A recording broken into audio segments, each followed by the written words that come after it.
Happy to be catching up with John McKay today. He's running across the United States for another is the name of his organization. Childhood Cancer Research is your cause. John, tell us a little bit more about your cause and what you're doing. Well, we started on the 20th of June, about 6.5 weeks ago in Virginia Beach, Virginia, myself and Everett Smith, and we are running across the country right now for childhood cancer awareness and research. We're going to end in Los Angeles, California on the 17th of October. We've had locals planning events for us and hooking up with us on the road. We had two lovely ladies run with us this morning from Atlantic down to Lewis here today. And it's just, we're trying to make some noise for kids with cancer. Right now the federal government is only spending 4% of the cancer budget on childhood cancer, and we think most folks would be upset if they heard about that number. Well, it sounds like a cause that everybody can get behind. Have you had pretty good support so far along your way? We have, and Iowa's been really good to us. We've stopped in every small town that we go through. We like to, hang out in the cafe or the diner for a few minutes as we're going along. We've got a 34-foot tour bus named Charlie O after my mom, who passed away from cancer a couple years ago.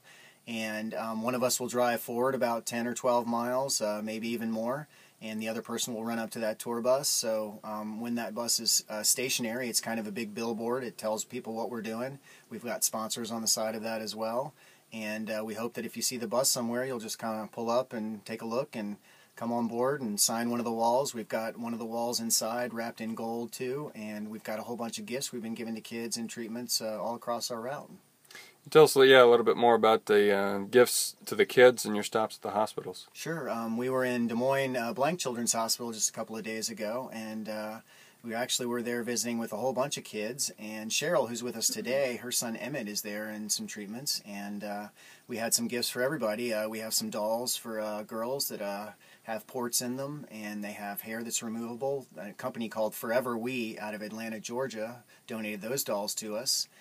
Casey Parker, which is a designer up in New York City, donated a bunch of clothing to us as well. So we've got nice dresses and shirts and sweaters and things like that for boys and girls.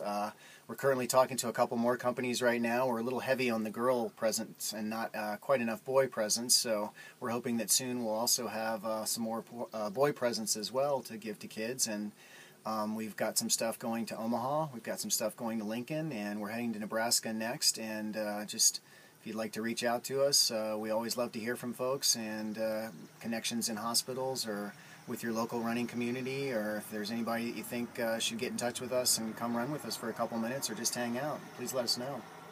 Have you done things like this before in the past as far as a long trip running? I actually have. A couple of years ago, my mom passed away due to cancer, and soon after that happened, I was online just kind of fiddling around, and I found a group that was running from San Francisco to Ocean City, Maryland. And it was just two guys, and it looked like that they needed a third, so I reached out to them on a Sunday, and by that Thursday I had flown out to San Francisco and took off with those guys and ran across the country. That group's no longer running, and I had such a great experience with it that I really wanted to continue to do something like that, and I started to put this organization together last year. Have a law firm up in Chicagoland that did some pro bono work for us as far as putting together the 501c3. And as luck would have it, I broke my foot last spring, and when I was unable to do any touring, I soon had my rotator cuff torn as well. So 2 surgeries in about 2 months meant that I had to put off touring until this year, but it worked out great. It allowed Everett and I to get together, and he's a perfect partner for something like this. Outstanding runner, ultra runner, has a lot of experience on the trail and on the road, and both of us are putting in 20 plus miles a day most days as we run. It must feel pretty good. I mean, after all you've been through, to come back and be able to give back, what does it mean to you to be able to do all this? I like to try to stay positive in my life, and when my mom passed away due to cancer, I knew that was going to be a tough thing for me to stay positive with, but this is something that's good that's come out of it. And I was speaking to a couple just the other day in Des Moines who lost their daughter to cancer last year, and we were both talking about that fact that we would not be standing there today if cancer had not touched both of our lives. Of course, we would trade everything to have a mother or a daughter back, but that's just not the way that life works. So you have to take what you've been given, and you have to continue to move forward, and this is something positive that I tried to pull out of something that was, of course, really negative in my life. What have been some of the challenges along your journey here? Well, stretching is a challenge that kind of hits a lot of times. You run 20 miles in a day, and you really need to spend some time and take care of your body.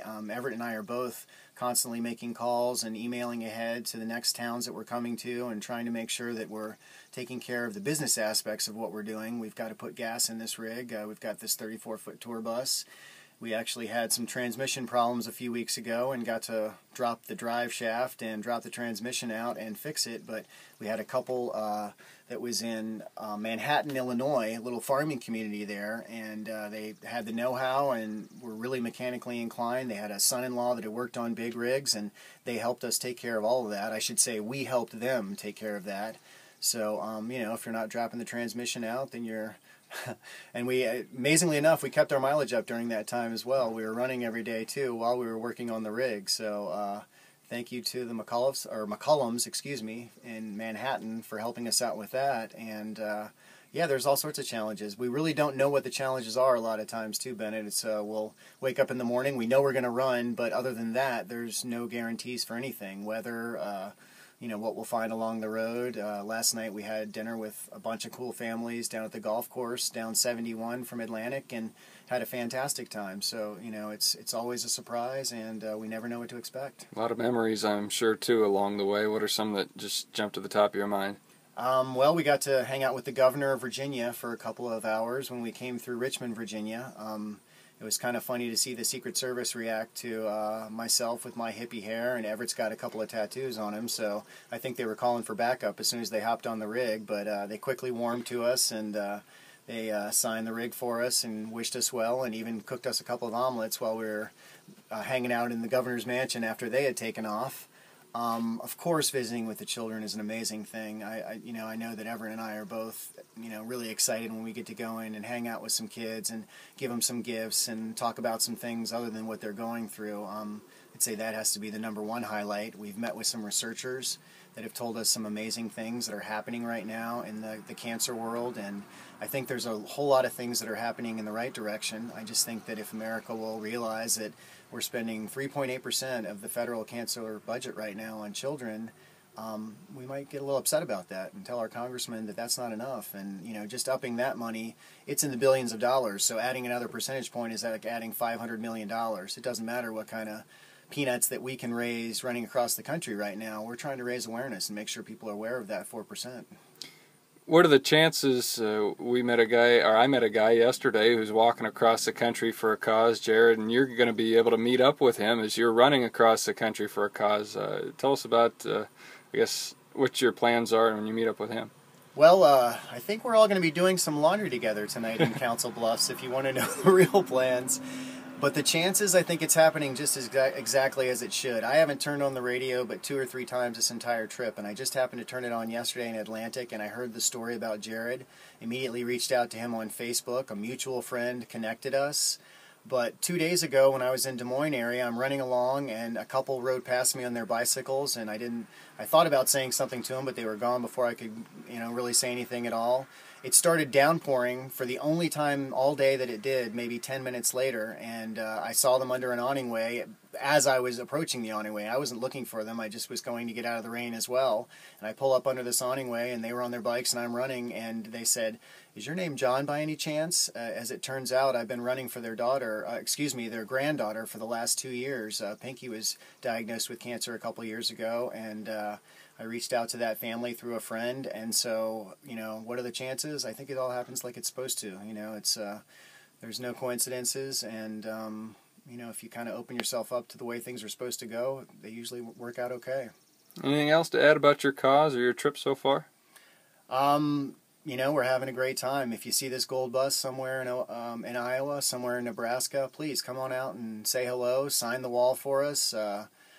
Just lend your support. We just like to have a smiling face with us sometimes, and we're always looking for some folks on the road with us. Come run for a mile. You can run for 20 steps, you can run for a mile, you can walk for a mile, and you can just sit on the bus if running's not your thing. All right, John, thanks a bunch. Good luck with the rest of your trip. Thank you very much, Bennett.